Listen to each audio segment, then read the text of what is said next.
stay back. Simon, I told you, stay back there. Good afternoon, ladies and gentlemen, and welcome to my presentation on the Tax Reform Act of 2023. Simon, I told you to stay back there. Oh, Mitchell, these people came here to see a presentation on anti-Semitism, not taxes. But Simon, I told you, as much as I really wanted to disclose the truth about anti-Semitism, I'd rather not do it. Well, Mitchell, me, Simon, the Jewish party you told you, you gotta do it. All right, take two. Good afternoon, everyone, and welcome to my presentation of The Road to Masada, Anti-Semitism and Me. I'm rich and I'm Jewish. But of course, you knew that already because my last name is Feinstein. Now, being Jewish is a lot like wearing a winter coat in the summer where everybody else is running around in shorts. There's a lot of times when I wish I could take that coat off and just be like everybody else and be normal. Yes, Mitch, but you can't. You're Jewish. So why don't you tell the people what it's like when you meet a bunch of new people in a crowd and they're all not Jewish? Oh, okay. Well, Simon, first of all, my Jew alert goes off. and then, the anti-Semitism can be very subtle. It's the way somebody shakes your hand, the way they look at you, a word, a phrase. And most of the time, when I meet that kind of anti-Semitism, I just put my hand in my pocket and I keep walking. Oh, yes, Mitch, but what about when anti-Semitism is out in the open, like they're running through the streets screaming, kill all the Jews, and they're putting swastikas all over the place? Well, Simon, that feels like crap. You would think after all these years of the work of the ADL and all the other organizations that I'd be able to go to temple without cowering or being afraid. Oh well. Maybe if I can present a true and accurate description of anti-Semitism and what it feels like, then maybe I can get people to see that Jews are not the other, the hated. And then maybe there'll be some way for all of us to live together in one happy human family. But I'm not the only one only sniffer dog on the scent of the trail of anti-Semitism. Why don't you take a look at this clip from Woody Allen's famous movie, Annie Hall. I distinctly heard it. He muttered under his breath, Jew. No, I'm not. We were walking off the tennis court, and, he was there, and me and his wife, and he looked at her, and then they both looked at me, and under his breath he said, Jew. Howie, you're a total paranoid. Well, how am I a parent? Well, I pick up on those kind of things. I was having lunch with some guys from NBC. So I said, did you eat yet, or what? And he said, no, Jew? Not did you eat? Jew? No, not did you eat, but Jew eat? Jew? You get it? Jew eat? Max, you... Stop calling me Max. Why, Max? It's a good name for you. Max, you see conspiracies and everything. No, I don't. I was in a record store. Listen to this. So I know there's this big, tall, blonde, crew-cutted guy, and he's looking at me in a funny way and smiling, and he's saying, yes, we have a sale this week on Wagner. So I know what he's really trying to tell me, very significantly, Wagner. Right, Max. Am I being singled out? Am I being judged? Of course you are. First, God judges you, and then you judge yourself with your stiff-necked and high principles. Oh, Simon, my God, leave me alone already. I got enough mental baggage to sink the Titanic. Oh, all right, enough with the self-pity. Why don't you tell the people about the first time you encountered anti-Semitism and when you first met me? Okay. All right, so I was about 9 years old, and my father and my mother called my sister Linda and I into the living room and told us that we were going to take a summer vacation, a driving trip from Baltimore to Pennsylvania Dutch country in our new car. And my parents dragged out the AAA books and started looking for places to go and things to do. And my mom became infatuated with a place called the Allenbury Inn on the Yellow Britches.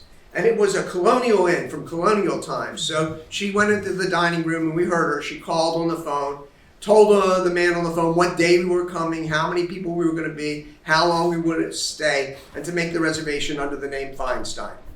So on a bright, shiny Saturday morning, we got up, hopped into the car, and drove north from Baltimore to Pennsylvania Dutch country. And we arrived at our first destination, the Allenbury Inn. We drove up, and it was an old colonial building. It was gorgeous with a with a long front porch with rocking chairs lined up like children. And then my mom and my sister stayed in the car. My dad and I went inside. And inside, it was really, really lovely. It was all oak paneling, and there was a reception desk. And behind the reception desk, remember in the old hotels, they had those boxes, where one for each room, and all but a few had the keys in them, and you could see the room numbers hanging down. So my dad went up to the clerk, who was dressed in colonial garb. Oh, yes, sir. May I help you? Yeah, we have a reservation for the night for my family and me. Yes, sir. What's the name? Feinstein. I don't seem to see a reservation under that name. Well, check again. My wife called a month ago and confirmed the reservation.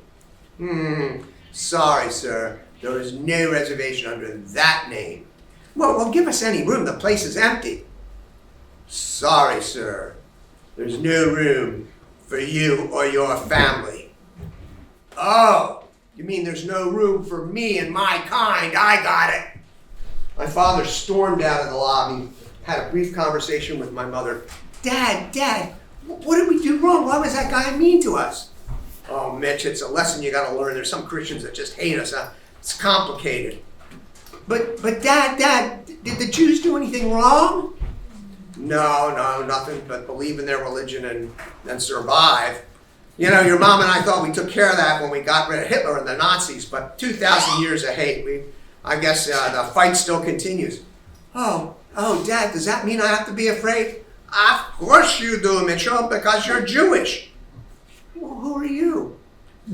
I'm Simon, the Jewish part of you, and I'll be by your side as we continue your fight against anti-Semitism. So my parents pulled out the AAA guide and found another motel down the street, and it was a couple blocks away. We pulled into the parking lot, and it was all bright orange and aluminum, modern. My dad, my mom, my sister, and my mom stayed in the car again. My dad and I go inside. It's an open lobby, few people standing there. There's a reception desk. My dad walks up. Oh, yes, sir, may I help you? Yeah, we'd like a room for tonight for me and my kids. Well, how long will you be staying? Oh, just the one night. What name shall I put down, sir? My dad stopped, turned to the open lobby, and at the top of his voice yelled, Feinstein! All right, Mr. Feinstein, just sign here. Wow, Mitch, that was a powerful memory of anti-Semitism. How did it make you feel? Oh, Simon, it made me feel like crap, like a dog, less than. Yeah, why don't you tell the people what happened to you in junior high school? Okay. Well, the junior high school I went to was the first school I'd been in that wasn't 98% Jewish, because it drew from neighborhoods other than my own, which was all Jewish. So we were about a third of the population. One day I'm walking down the hall, and these two Christian boys come up to me, and they go, you can't go by Jew, boy. Oh, why not? Because you're Jewish. Well, I got to get by. Well, you got to fight. All right, well, I'll meet you outside and after school by the hill, at the bottom of the hill. Oh, all right, you better be there. So I spent the rest of the day navigating the halls of the junior high trying to avoid those guys. And at the end of school, I went out to the recreation yard to the hill, where this place we called the hill, and there they were, the two Christian guys. And they came up and they said, all right, Jew boy, you got to fight. I said, okay, but wait a minute. Let's start the way they just taught us in PE this week in wrestling. You put your hands on my shoulders, I put mine on yours, and then we go 1, 2, 3, wrestle. And the kid goes, okay. So he comes up, puts his hands on my shoulders. I grab his shoulders, I flip backwards, I throw my knee up in the air, flip him over me, drop him down, and I go, you get up? Here, let me give you a hand up. His name was Philip. We played together for a while. He never called me any names ever again. Now, Mitch, did anti-Semitism keep its distance from you after that? Well, Simon, for the most part, yeah, when I was in college and law school, anti-Semitism was there, but it was like a subtle line. You could see it, but you couldn't touch it. But there were law firms in Los Angeles in those days that wouldn't hire a Jewish lawyer. And then I practiced law, and I met a lot of lawyers who had served in World War II. I went to work for a guy named Leonard Smith, and one day I'm going through some files in the office. Leonard, look at this. It's your enlistment papers from World War II. You enlisted under the name of Goldsmith. What's that about? Oh, Mitch.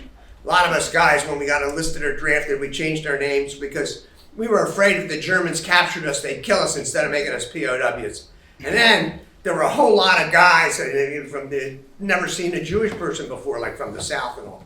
In fact, I remember this one time I went to the John to take a leak, and this guy Melvin comes in. Hey, Goldsmith, take off your hat and show me your horns. Melvin, what are you talking about? I don't have any horns. Don't lie to me. I saw that picture and it's in the Bible. Moses had horns. Oh, Melvin. That's a mistranslation. Yeah, when they translated the Bible from Hebrew to Greek, in Greek they wrote, when Moses came down from the mountain, he had a horned face. But actually the correct Hebrew is, when Moses came down from the mountain, from Sinai, his face shone with having talked to God. I don't care. You're the devil. You're a Jew. Pull down your pants and show me your cut-off dick. Oh, come on, Melvin. We're both here to fight the same enemy for our army. Let's do that and not fight each other. Oh, Simon, who knew? Anti-Semitism based on mistranslation. Yeah, Mitch. Yeah, you think anything has changed? Anti-Semitism is everywhere. Well, Simon, I've managed to keep my distance, and I like it better that way. Well, Mitch, that might have worked in the 60s when everybody was like dancing in the street making love. But not today, when they're running through the rise of the Proud Boys, the Twitter wars, the shootings in the synagogues, people running through the streets from the river to the sea, kill all the Jews. How long you can stay in denial? Oh, you're right, son. In fact, you make me think of another time when I faced anti-Semitism. My friends and I were going to go to a new restaurant. Hey guys, Mort, Cindy, Judy, I just discovered this great new restaurant at the Ritz-Carlton, Pasadena. Mitch, are you nuts? Pasadena? Jews don't go to Pasadena. That's the other side of the world. All right, let's give it a try. So we hopped into the Beamer, zipped down the 101, and as we crossed the 110, it felt like crossing the Red Sea. And we arrived at the Ritz-Carlton, Pasadena. Mitch, do I look okay? Is anything in it sticking out? Mort, you look fine. You got on the khaki pants, the blue shirt, the blue blazer. But I know what you mean. Jeweler. Oh, yes, Mitch. I know what you're thinking. You're thinking, they're thinking, is he Jewish? Of course they're thinking that. Your last name is Feinstein and you look Jewish. Oh, Simon, I'm so tired of being judged for what I look like instead of who I am. Now I understand why the Jews had such compassion for the civil rights movement and any movement where everybody's being judged for what they appear to be instead of their actual accomplishments. Oh, Mitch, it's in the DNA of the world. Jews killed Christ. Jews control the banks. Jews use the blood of Christian boys to make their matzah. Oh, Simon, that's enough. Bug off. Come on, Mort. Come on, Cindy. Come on, Judy. Let's go in and sit down. Oh, I need to sit down. All right. Look at. Did you ever see so much blonde hair in your entire life? And pearls. Was there a sale on pearls? Oh, Mitch, they must think my diamond brooch is too big and gaudy. Mort, what's the matter? I don't know. Well, why do I always feel like I stick out? Am I some kind of alien from an alien race? We're all Europeans like they are.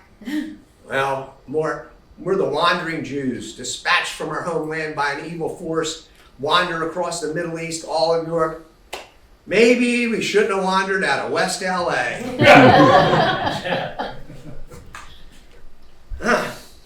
You know, Simon, all that wandering makes me wonder, how did we start wandering so much? Well, Mitch, in the beginning, he created the heaven and earth. Just go with me on this. It's in the Bible, the 5 books of Moses. There's no Big Bang. The world's 5,000 years old. There's a woman. She's in a garden. She's curious. She eats some fruit. God expels her from the garden, says go forth and multiply painfully. And then there's a whole bunch of people, and they end up at a place called the Fertile Crescent, and the address is Mesopotamia. And there's a boy there, Abraham. Maybe he's real, maybe he's a myth, he's God-smacked. And anyway, he works for his father in his father's idol shop. So why don't we use my super secret new history machine and go back to Mesopotamia in 1000 BC.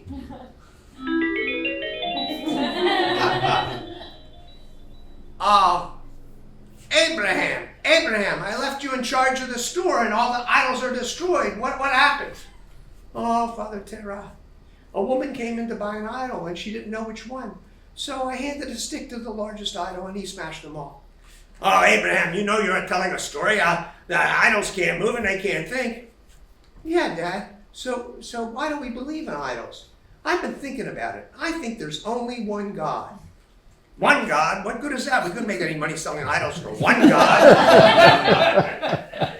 Well, God spoke to me in a dream, and he said that I should take my wife and my kids and my sheep and my goats and the people, and we should move to Canaan, the land of the Canaanites. And he gave me a rallying cry to get the people to go with me. Shema Yisrael Adonai Eloheinu. Hear, O Israel, the Lord is God, the Lord is one. Well, Mitch, that was a revolutionary idea. So Abraham took his family and the goats and the sheep, and they went to the land of Canaan, which happens to be the same land as the West Bank, Israel, and Gaza. Gee, son, I tell you something, that wandering is a really important part of the story.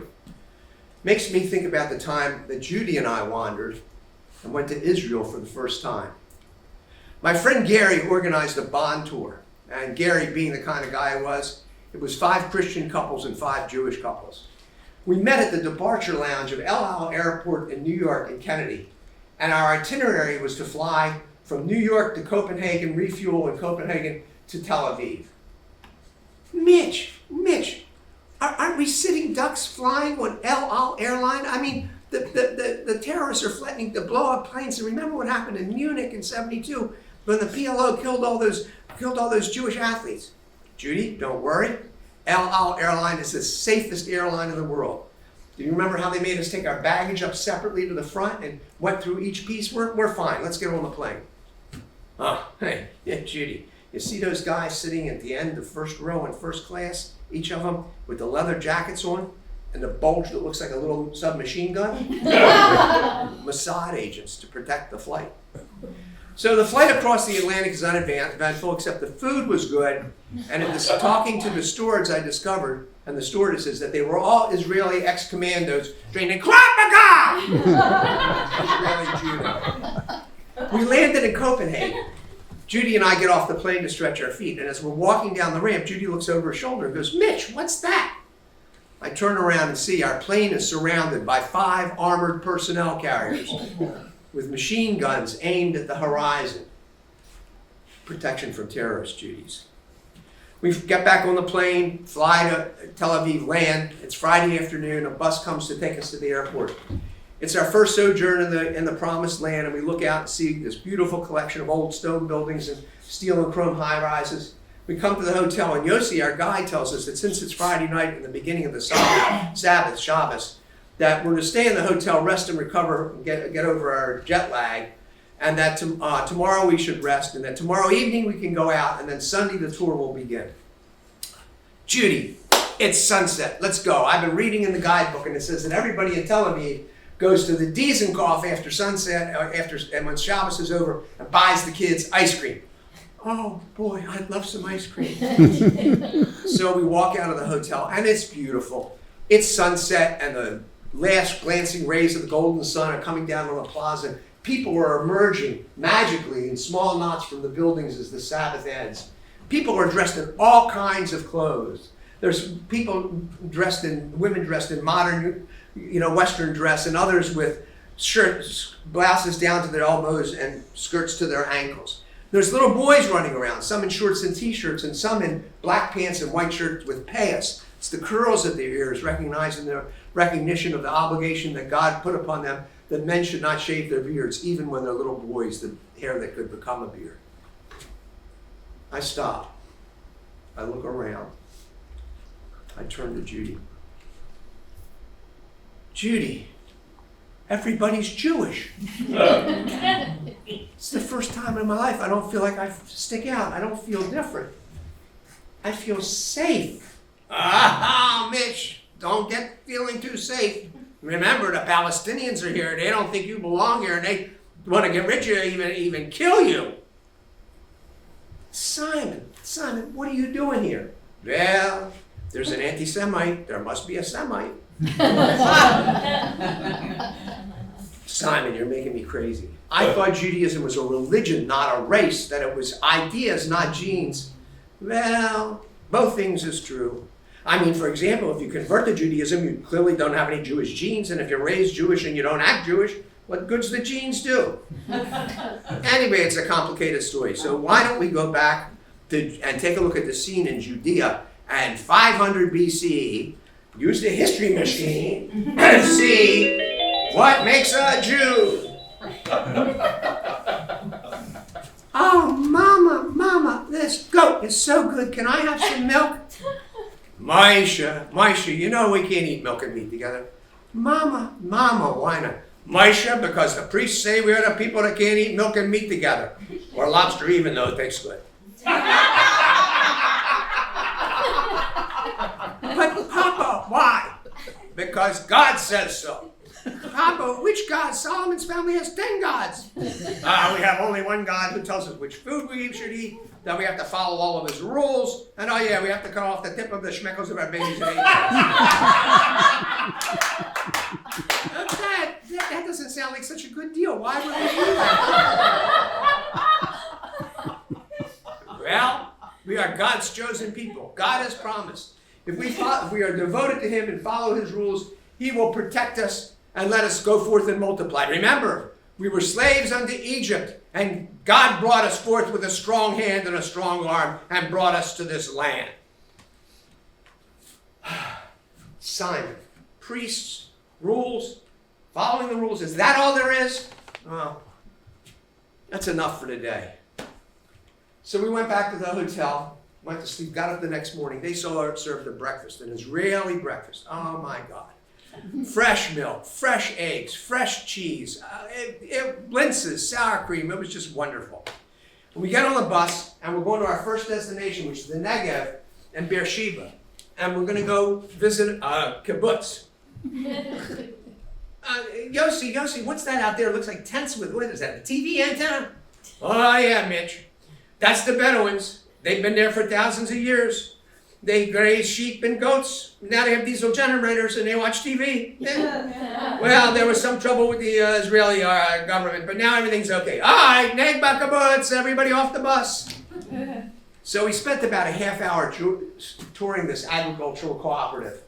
Now, in the 20s and 30s, when the first European Jews were coming in under the Zionist movement and settling in Israel, what was then Palestine, they brought with them the socialist ideas that were prevalent in Europe at the time. So they were set up agricultural cooperatives where all of the work was shared, the child rearing was shared, food was shared, all of the rewards were shared. But we weren't here because Negba Kibbutz was important agriculturally. We were here because of an act of sacrifice. All right, everybody, gather around. I'm Yossi, your tour guide. In 1947, the UN created the partition of the British Mandate of Palestine, creating a Jewish half and an Arab half. The Jews accepted the partition. The Arabs did not. They claimed that the British had promised them free elections to the whole territory in exchange for their agreeing to help fight the Turks in World War I in 1915. In 1948, Israel declared its independence, and the Arabs attacked. They thought they would wipe out the little Jewish state in 2 or 3 days. Here at Negba Kibbutz, 150 brave pioneers with limited ammunition and guns held off an entire battalion of Egyptian tanks for 2 weeks until reserves could arrive. We are attacked, but we survive. Even now, the Palestinians in Gaza want to attack us. Simon, is that the way it is? we're attacked, we defend, and instead of being honored for defending ourselves, we're called racists? Well, Mitch, that's a good question. Why don't we take a look in the history machine of this conversation between one of the early pioneers and one of the Arab residents of this desert land?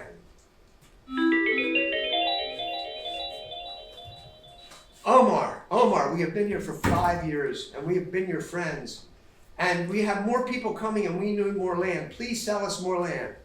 Ah, Mordecai, yes, you've been here for 5 years. You planted crops and did things to our desert we thought would never happen. And now you come in and there's more of us, and there's not enough room for us to graze our sheep and goats. No, we will not sell you any more land. Oh, Omar, we have money. We can pay you, and you need things. The people that are coming here are fleeing prejudice and fleeing for their lives. Please help us.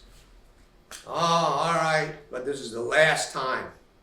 You know, last night at dinner, our family was sharing the stories about how you Jews in Egypt captured all the Arabs and made them into slaves and made them build the pyramids. Wait, Omar, you got that story backwards.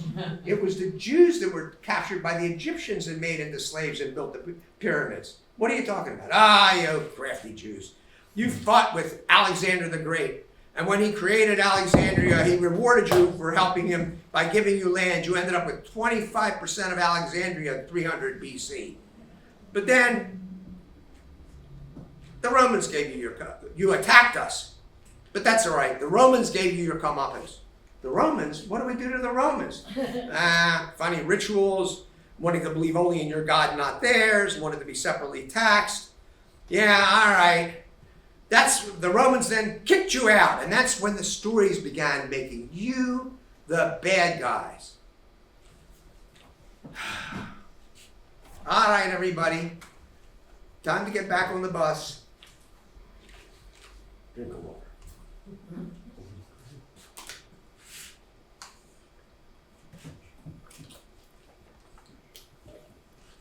See, Mitch? We bought this land with real money. And now the Arabs claim that we stole it and they were colonial occupiers. We've lived here for 2,500 years. And the UN created the partition. Not us. We accepted the partition, and the Arabs were the ones that did.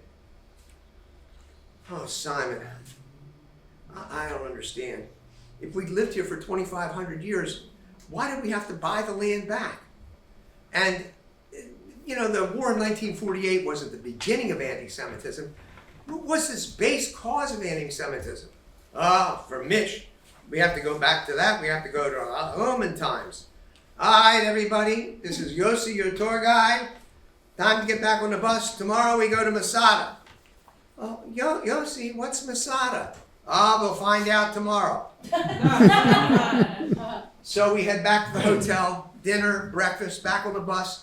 This time we're on the bus, we're heading west across the Dead Sea Desert, and we arrive at a high plateau with a fort on top, Masada. All right, everybody off the bus. In 73 CE, the Romans and the Jews and the Romans had a war. The Jews lost. The Romans destroyed the temple. The temple had been the center of Jewish faith. The Jews refused to make sacrifices to the Roman gods and chose to flee rather than give up their religion. But 1,000 zealots from Jerusalem fled across the desert west to Masada, and they occupied the fort. The Romans sent a legion to capture the Jews and to capture the fort. But when they came here, they saw that the only road up was too narrow for the legions to go up and attack. So they camped in the desert for a year and built a ramp up the back side of the mesa so they could attack the fort. Okay. Wow. Simon, is this another example where the Jews have to fight overwhelming odds and they win? Mitch, I tell you what, why don't I show you? Let's take a look at this history machine of 2 Roman soldiers as they completed the last leg of the road.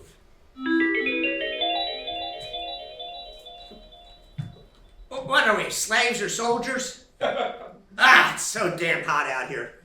And what are we doing? We camped in the desert for a year to fight 1,000 Jews that ran away from Jerusalem? Why are we doing this? Be quiet. We're soldiers. We have to follow orders. Yeah, and the general said we have to build this road, so let's build it. Just keep working. Yeah, but what irony. King Herod, the Roman king of Judea, built this fort as a refuge. Now the Jews have occupied it. Oh, look, here we are. We're at the gate. Let's break it down. Boom! Let's get all the Jews. Wait a second. Where is everybody? It's so quiet. Look, they all killed each other, and the last ones committed suicide. Wow, Simon, that's a powerful idea. People who believe so strongly in an ideal or an idea that they're willing to give up their life for it. Yeah, Mitch, but our ancestors had no place to go. They had to either fight or die. And, you know, maybe you've discovered like a central tenet of religion. Do I believe in this strongly enough that I'm willing to give up my life? Like the Zealots at Masada did, or, you know, Daniel and the lion, or the Maccabees, or even Jesus. So the 10 middle-aged couples assembled and started the methodical climb up the Roman ramp. We were all dressed in t-shirts and shorts. My t-shirt said, peace, in English, Hebrew, and Arabic. We reached the top and we explored the ruins. There were beautiful mosaics and some artifacts. And then Yossi called us to a room that would have been a ritual bath, which was nice because the walls were thick and it was a lot cooler. And we all went in and sat down. Hello, I'm Yossi, your tour guide. Yesterday we went to Negba Kibbutz where we saw where our people defended themselves. In 1967, the Arabs attacked Israel again. We defended. I was part of an army group, and in 1947, when the map of partition was drawn, control of East Jerusalem and the temple, the Wailing Wall, the last remnants of the temple, were put in the hands of the Jordanians. But after they attacked, I was part of a military group that was set to retake Jerusalem. After we had secured control of the city, I went to the Wailing Wall, to the Western Wall, the last remnant of the temple, and I put my hand on the wall, and I could feel the souls of those who had Masada, who had sacrificed themselves rather than give up their religion. We all exited the room, went back down to the bus, continued on. All right, everybody, I'm Yossi, your tour guide. And now we're going to go up the West Bank of Israel. All right, it's a little dangerous, but it's okay. We'll be all right. We're going to go very fast. We won't stop. And it'll be okay. It's okay. And everybody keep their arms and hands inside the window. Oh, Mitch, what did Yossi mean? He said that it was dangerous and that we're safe. Well, Jude, it's sort of like a representation of the state of Israel. A vibrant democracy with a military on hand that's already ready to fight. Sort of like a ghostly representation of Jews in history. So the bus careened up the highway at high speeds, past some desert shrubs, a few buildings, a village or two. And then as we got further north, it became more verdant and green. And we arrived at a cinder block building, all one level, and we went outside and met by an elderly gentleman who can only be described as an original kibbutznik. He was wearing a khaki shirt, khaki shorts, and a tembla, the traditional Jewish hat from the kibbutz. Hello, my name is Shmuel, and I am your guide at Kibbutz Ginasar. Today, we will get you settled and get you in your rooms. And then tomorrow we will give you a tour of the kibbutz and the 2,000-year-old boat we found on the premises. My parents would tell me stories of how they left Russia in 1910 with me and my little brother, and we came here and settled and created Kibbutz Ginasar. Mitch, his family in Russia, Shmuel's family in Russia is really important. Why don't we use the history machine and take a look at Russia before World War I? Misha, what happened? Your head's bleeding. Oi, Sophie, it's the damn Cossacks again. They're out rounding up the Jews. They say we don't belong here, but we've been living here for 300 years. Hey, Misha, what do you expect? You stick out like a sore thumb, you go to all those Bund meetings, you come out talking about social justice and workers' rights. It can't make the Tsar very happy. Ugh, the Tsar. He freed the serfs, then he let some factories be built, they gave a little democracy, even let Jews live in a couple more cities. But now he got scared and he's trying to take everything back. And we can't let him push things back the way they were. Ay, Misha, remember, we're outcasts, we Jews. We wandered all over the Middle East and all over Europe, and then we ended up here in the pale of Russia, between Russia and Poland. And they only allow us to live in certain cities, and we can only do certain jobs. What do you expect? Sophie, people are leaving. I get letters from my cousins. My cousins in New York, they write and say the streets are paved with gold. And my cousins in Palestine say they are building a new country with workers' rights and social justice for all. Misha, we don't have to go. Things will change. They always change. The Tsar will treat us okay. And besides, I like my little farm and I don't want to leave. Sophie, this time it's worse. The Cossacks have written a book claiming that the Jews control all the banks in the world and that they want to take over the world and make everybody else slaves. And they're spreading lies saying that we need to kill Christian boys in order to get their blood to make matzah for our Passover. No, Sophie, we have to leave. Okay, well, if we have to leave, I choose social justice over gold. Let's go to Palestine. So my family, they took a train to Bremen, and then they took a boat, and then another boat, and they ended up in Haifa, and they met some other socialists, and they went across the country to the Sea of Galilee and established Kibbutz Genasar. All right, time for dinner. So we were ushered into another long, low cinder block building with long tables. It was the communal dining hall. They sat down and fed us. They fed us with everything that came from the kibbutz. It was fresh cheese, the sour cream, the blintzes, and the best falafel I've ever had in my life. After dinner, a group of about 10 or 12 of the bus drivers from the other tour buses that had come that day gathered in a corner of the hall and started playing backgammon. You could hear the whoosh of the dice and the clack, clack, clack of the stones as they marched them around the board. Oh, Mitch, they're playing backgammon. Let's go over. I love the game. So Judy drags me over to the table where the bus drivers are, and she goes up to our driver, Moshe, and she goes, Moshe, oh, please let me play backgammon. I love it. A woman plays?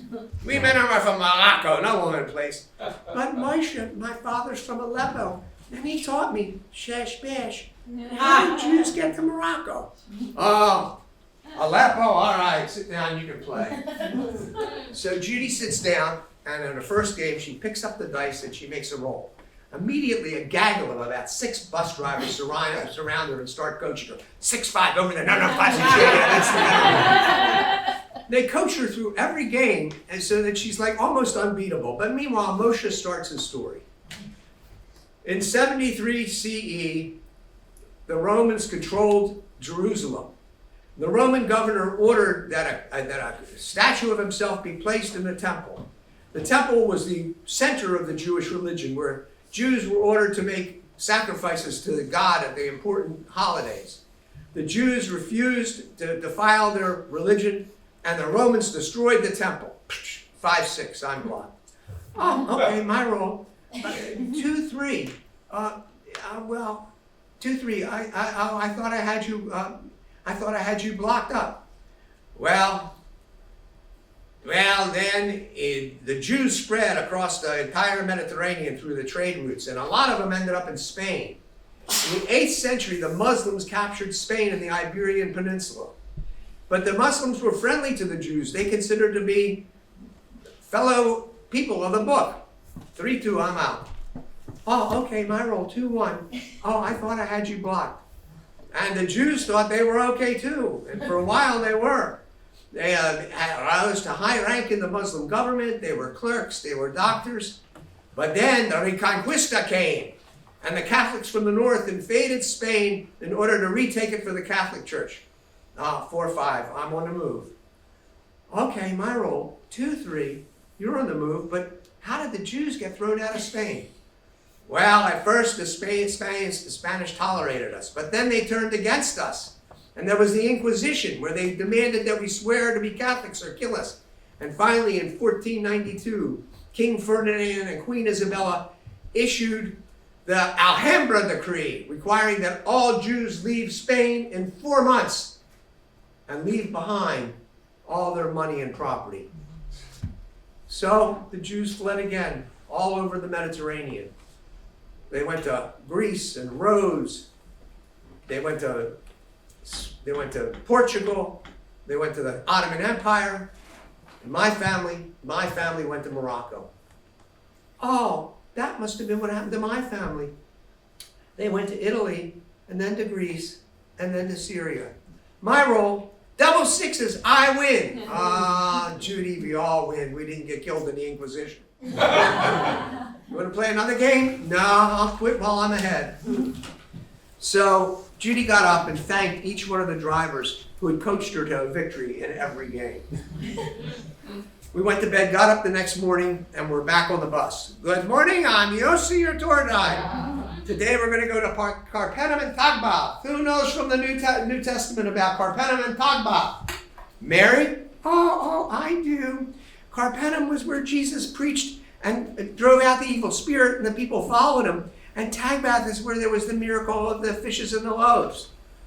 Oh, Mary, isn't it great that Gary put together such an ecumenical trip and that we could share so much because our religion shares so much. I mean, Jesus was Jewish. Jesus wasn't Jewish. He was the Son of God.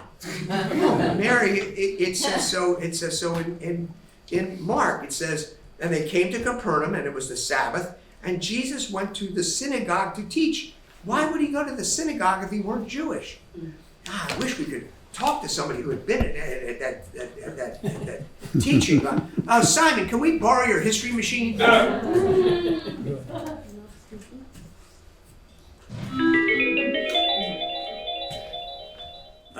That was some talk about that new rabbi. What's his name? Jesus? And did you see that guy got up and said, and he was screaming, and Jesus went up and he said, evil spirit, leave it. It did? Is that something else? He's a prophet. Oh, it's nothing. It's another one of those guys who pretends to be the prophet. All of those traveling rabbis, they got tricks. They can make a calm a crowd. It's nothing. He's not a prophet. Oh, no. Jesus is teaching us a new way to interact with God.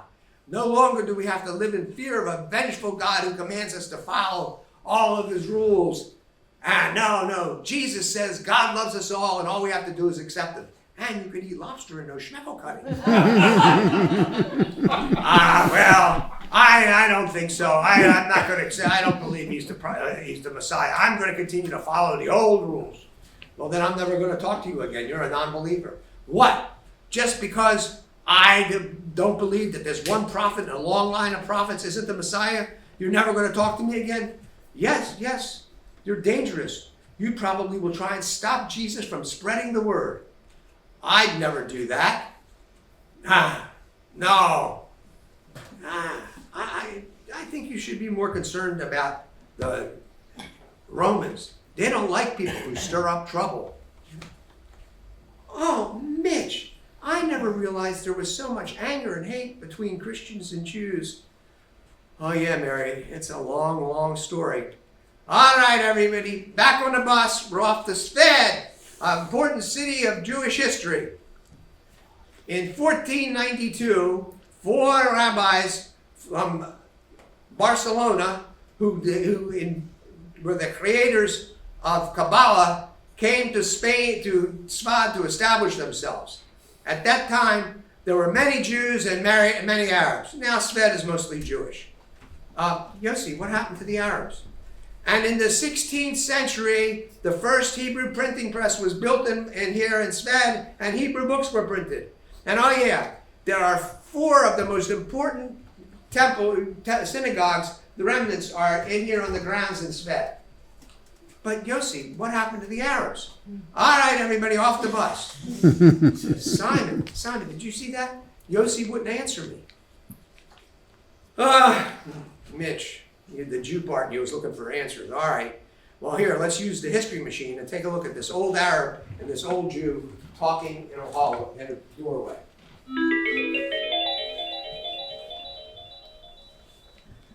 Omar, why did you attack us? We have been friends for centuries, and you attacked us. We just came here to study Kabbalah, the relationship of God and the physical world, and you attacked us.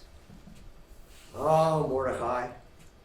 During the Middle Ages, we were friends.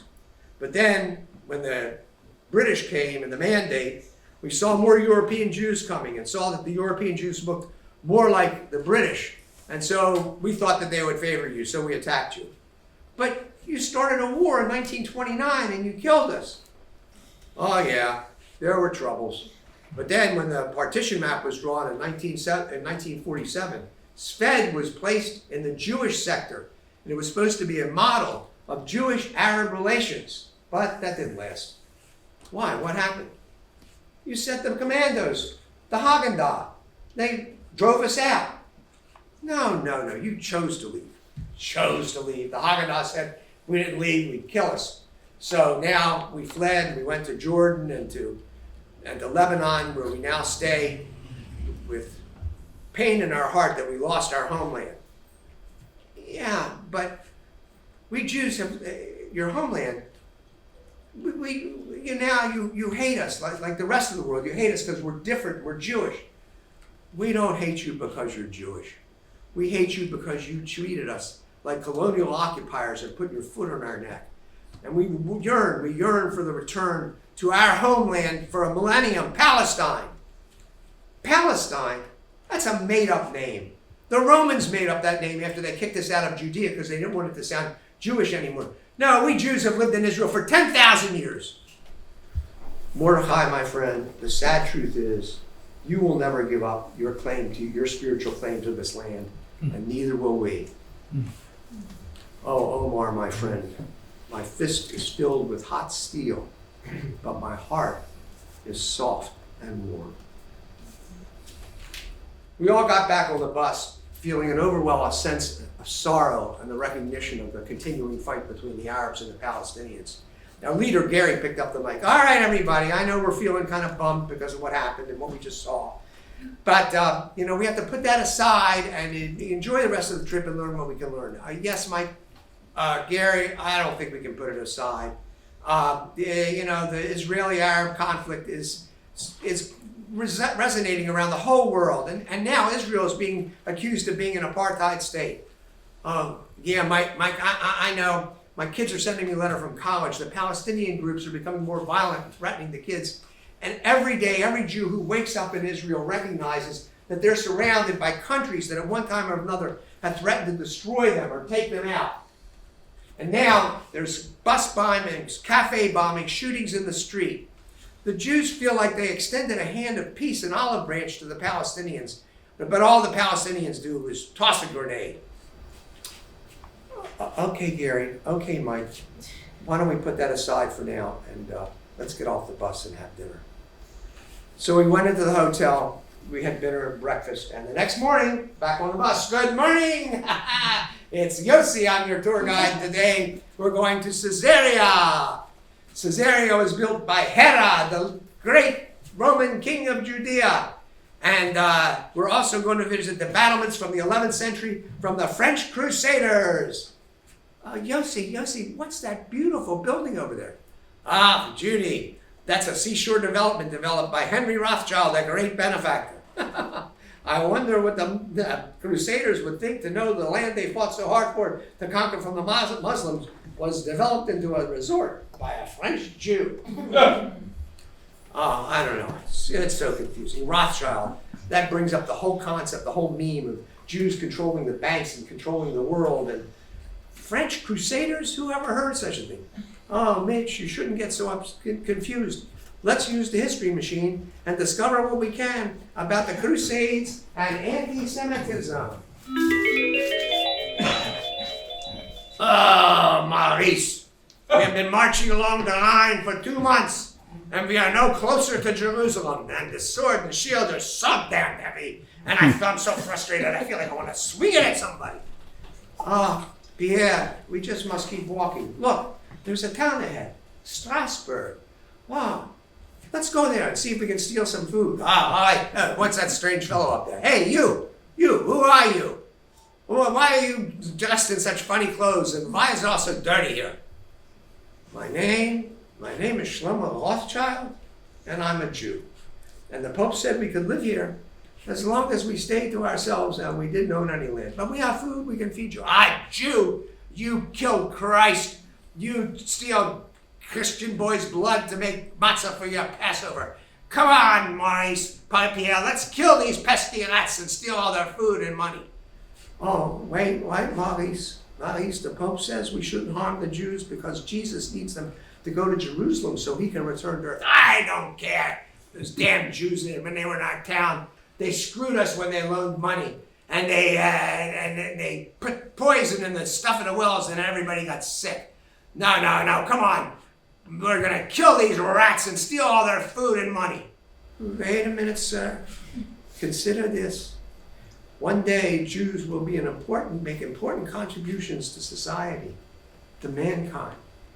Jews who represent 0.02% of the world population will win 20% of the Nobel Prizes. Consider before you wipe out this line of humanity. I don't care. You're the Antichrist, and you're the devil, and you refuse to accept the Lord Jesus as your Savior, so you desecrate all Christians. Jew, you must die!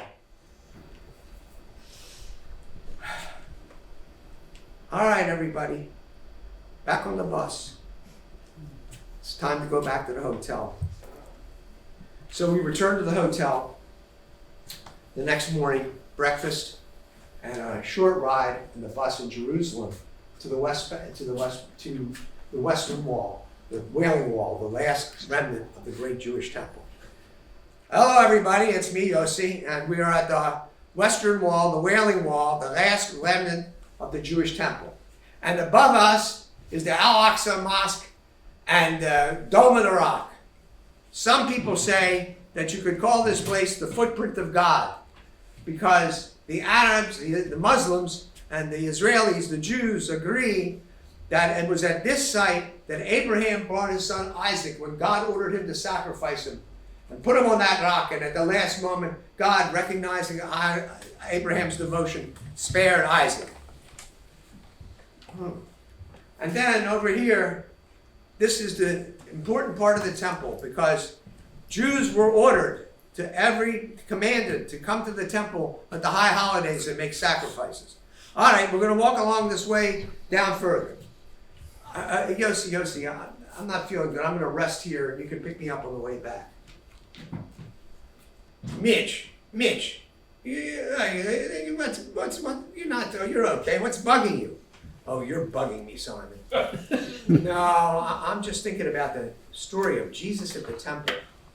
You know, Christians always infer that all the Jews are interested in money, and supposedly Jesus came here to punish the Jews, and then he overturned the table and scattered the coins all over the temple. Oh, Mitch, let me give you the truth about this story. Like Yossi said, the Jews were commanded to come to the temple and make sacrifices on the high holy days. Now suppose you came from out of town.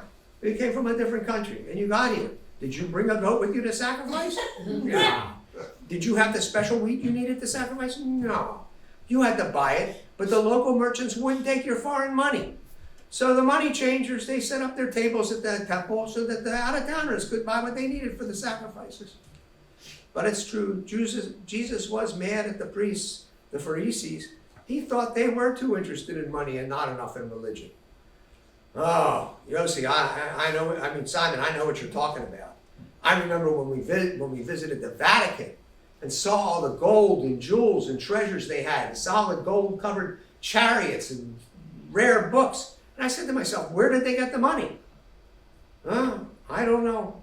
But all I do know is that the Romans killed Christ, They destroyed our temple, and our people have been wandering ever since. Speaking of wandering, here's Yossi again. All right, today we visited the Western Wall, the holiest site of the Jewish religion, and the Al-Aqsa Mosque in the Dome of the Rock, the third holiest site of the Muslim religion. And now we're going to go see the holiest site of the Christian religion, the nave where Jesus was born. Follow me, duck your head, come down this tunnel. Simon, as interested as I am in seeing the holiest site of the Christian religion, I'm more interested in trying to understand this fight between Christians and Jews as being the base cause of anti-Semitism. Well, Mitch, why don't we use the history machine and take a look at this conversation between a rabbi and a priest, the 3rd century AD.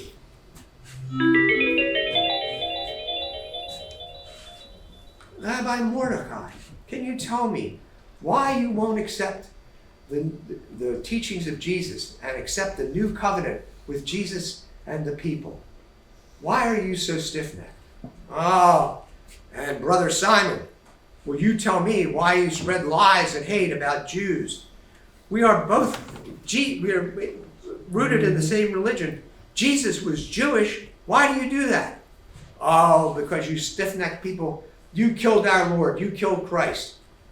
Oh, Brother Simon, that's not true. The Romans killed Christ. Crucifixion is a Roman torture. Oh, no. We have it in our books. Matthew wrote, and at the trial, Pontius Pilate washed his hands, and the people said, may his blood be upon us and our children. Isn't that the Jewish people accepting responsibility for killing Christ?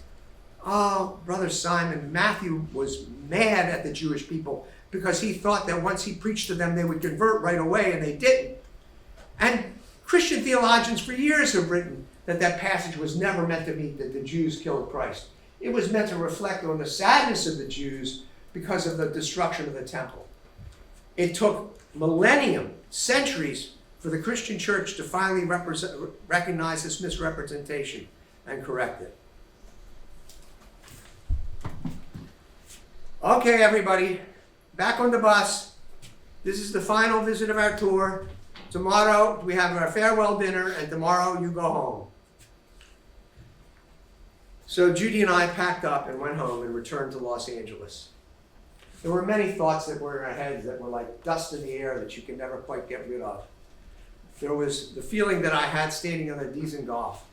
There were the wars, the Masada, the 1967 war, and then there were the Arabs of Sfad. A few years later, Judy and I decided to take a trip to Eastern Europe.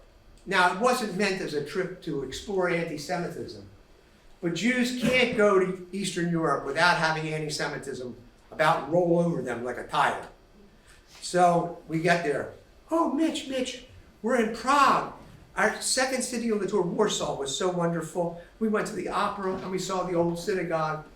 Yeah, Judy, I got the guidebook here, and it says the first thing we should visit in Prague is the old Jewish cemetery. They say that the bodies are stacked on top of each other, and there's so many headstones, they're all over the place. I don't know. Then there's 5 synagogues around the cemetery, and we should visit them all. Let's go into this one. Adler, Harry, Alderova, Jaruska, Alanova, Joanna. Judy, they're reading Andra, the names of all Anna. the Czech Jews that were killed in the Holocaust. Mitch, you see the connection? A shrunken cemetery and names without bodies incinerated in the Holocaust. Let's take a look at this history of your ancestors in Prague in the 16th century. Isidore, my father has died. I need a burial plot in the cemetery, and you are the caretaker of the cemetery. Oh, Mordecai, I'm so sorry. There's no more plots in the cemetery. We'll buy some more land. You know how it is. An emperor comes, they like us, they let us get along, then they change their minds, another emperor comes and they drive us out. The long and the short of it is, we always get the short end of the stick, and the city fathers won't sell us any more land. But Isidore, what am I supposed to do? I'm a banker. I can't keep my father in the vault. All right, get a shovel and a wheelbarrow and some dirt. We'll make another ladder. And someday maybe we'll be able to buy some more land. See, Mitch, nothing ever changes. We come, we work hard, they tolerate us, and then they chase us out or worse. Oh, Simon, you're beginning to get to me. You know, I've lived my life peacefully thinking that I'd never have to face anti-Semitism, that I didn't have to face the fear of extinction by Holocaust. But maybe mankind has a different plan. Come on, Judy, it's time to get out of this place and go to our next destination. Our next destination was Vienna, home of the Viennese Waltz, the Sacher-Tour, and a dark history of anti-Semitism. Judy, let's go across the plaza. There's the Jewish History Museum. Let's go visit that. Oh, Mitch, no, there's an art store over there. I want to go and buy something. You sit down on the plaza and have a Sacher-Tour and a coffee. Okay. Sacher-Tour and coffee, please. Ah, Mitch, do you feel safe like you did in the Dizengoff?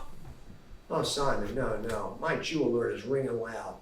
All I can hear is people saying, he's a Jew, he's a Jew.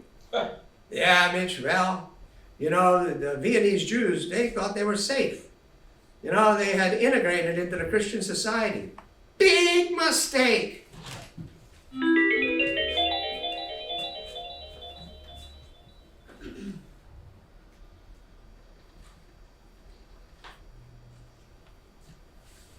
Paul, what are you doing? You're putting a sign on my door and putting a lock up. What's going on? Doc, sorry, orders from the Anschluss. And Nazis came and they appointed me to local cops, so you better go home or I'll have to lock you up. But Paul, I'm your doctor. Half the doctors in Vienna are Jewish. Why are you, the people you buy bread from are Jewish. Why are you following this craziness? Oh, they told us you guys are rats and vermins and you stole from us.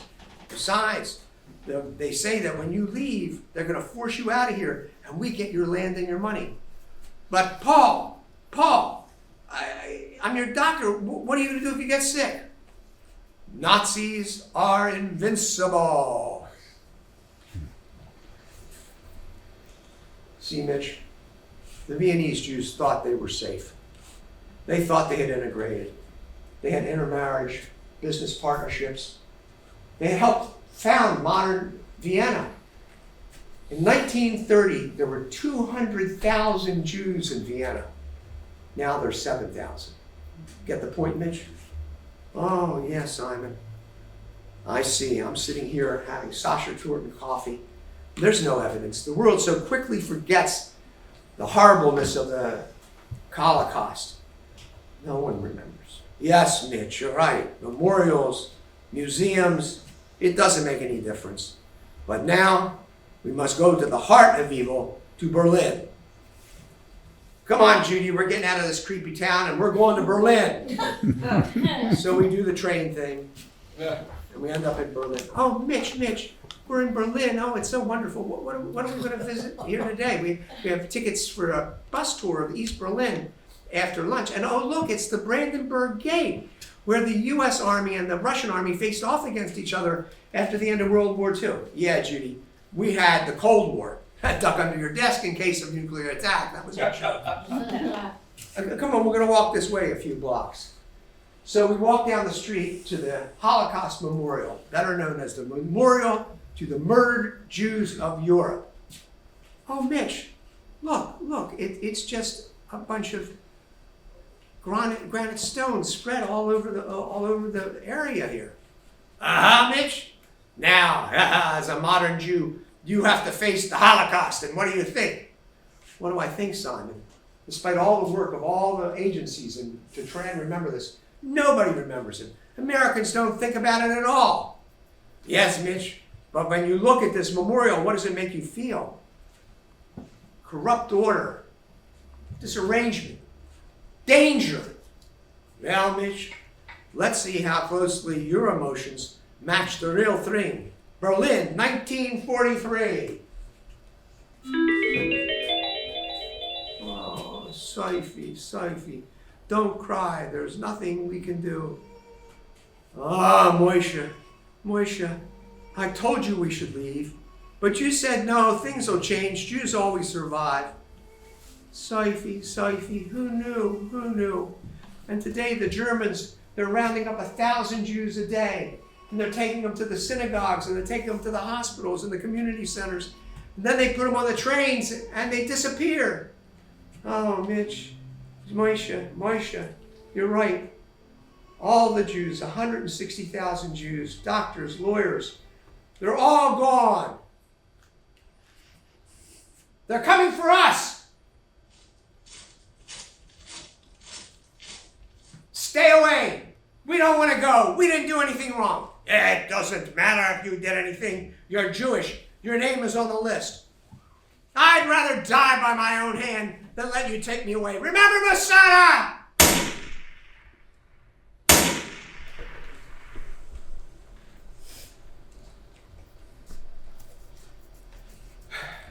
Judy and I returned home to Los Angeles. Anti-Semitism was still around, but now there were all kinds of new forms of hate that were being fomented and broadcast every day.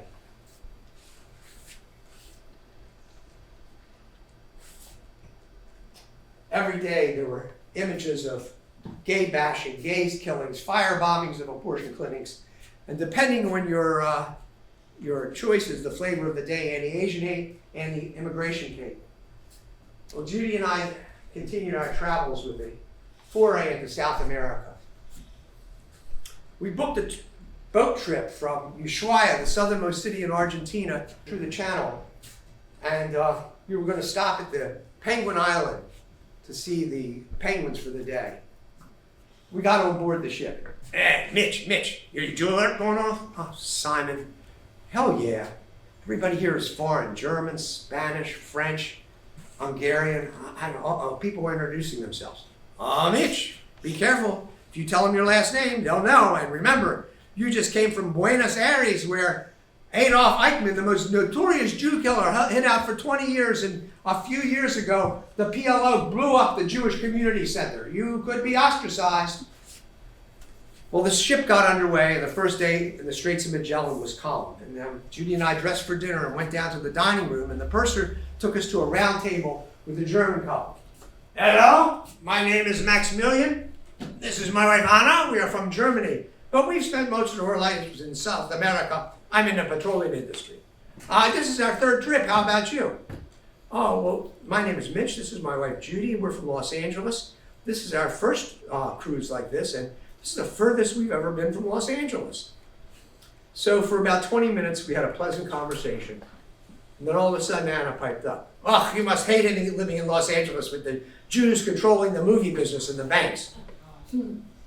Oh, Simon, I told you my Jew alert was on. What the fuck do I do now? Scream that my name is Feinstein and I'm Jewish? Mitch, advice I have none. But consider you have 3 days more on this cruise, and I don't see a friendly place to be. Well, Anna, I think that's a little harsh.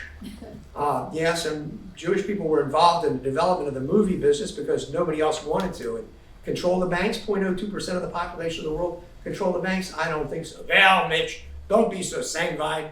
Anna and I, we've lived out of Germany our whole life. We've seen the real books. We know the real truth. The real truth, Max? I don't think so. But let's agree to disagree and enjoy our dinner. Mitch! You didn't say anything. All that talk about anti-Semitism, and you didn't do anything to that schmuck Max and his wife Anna. What? Oh, easy for you to say, Simon, as you do, living in my head safely. But suppose you lived here, and you had to face anti-Semitism as it is now. While American Jews account for just 2.4% of the U.S. population, FBI statistics show they're the victims of 63% of religiously motivated hate crimes. Anti-Semitic incidents in the U.S. reached an all-time high in 2021.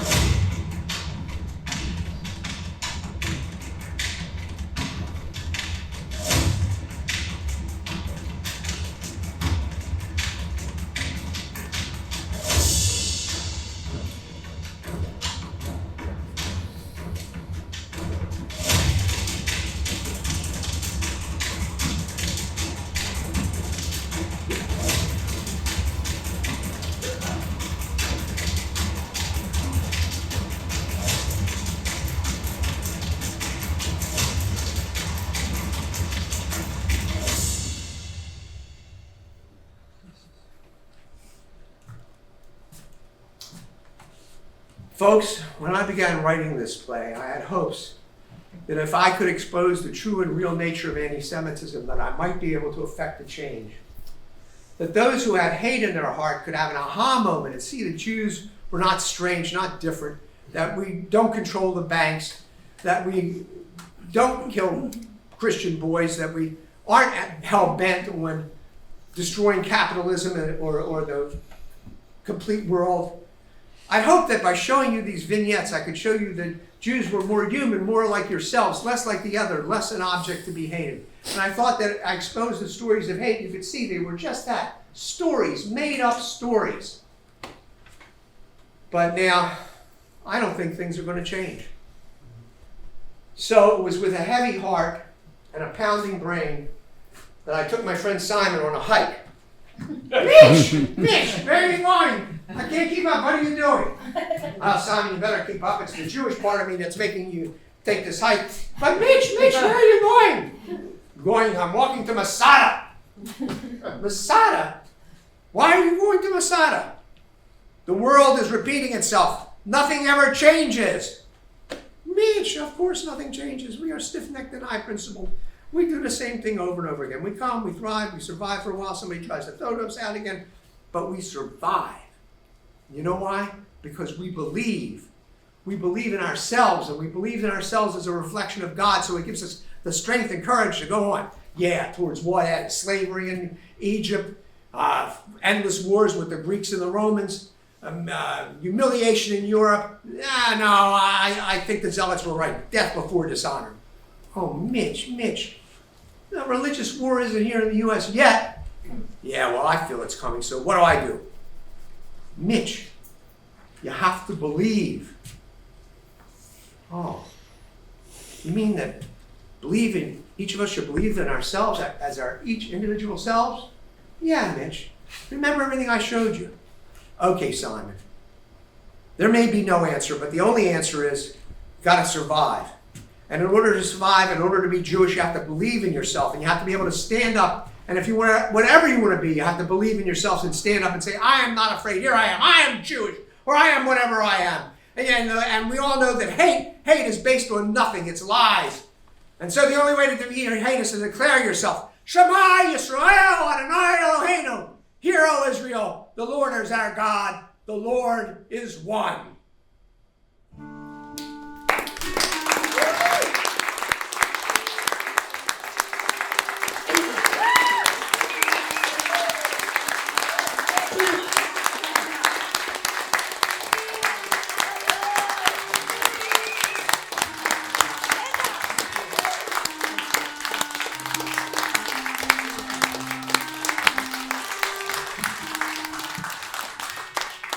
Ha ha.